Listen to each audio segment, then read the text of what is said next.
Hi friends, అందరికీ నమస్తే. బెంగుళూరులో ఎంతో ఫేమస్ అయిన కార్యసిద్ధి ఆంజనేయ స్వామి టెంపుల్కి వెళ్ళడం జరిగింది. ఎందుకు ఇంత ఫేమస్ అంటే ఇక్కడ దేవాలయం యొక్క పేరులోనే ఉందిగా కార్యసిద్ధి. కార్యం అనగా మనం కోరుకున్న కోరిక లేదా పని, సిద్ధి అంటే జరగాలని కోరుకోవడం. ఇక్కడ ఇంకొక ఇంట్రెస్టింగ్ విషయం ఏంటంటే పూర్ణఫల దీక్ష. ఈ దీక్ష 16 డేస్ చేయాల్సి ఉంటుంది.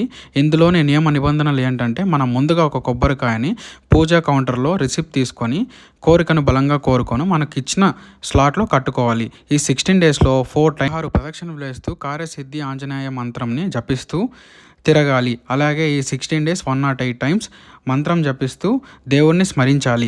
మాంసాహారానికి, ఆల్కహాల్కి దూరంగా ఉండాలి.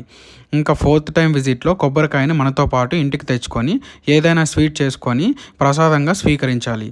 ఇలా దీక్షను సక్సెస్ఫుల్గా కంప్లీట్ చేస్తే మనం కోరుకున్న కోరిక తప్పక నెరవేరుతుందని ఇక్కడి భక్తుల నమ్మకం.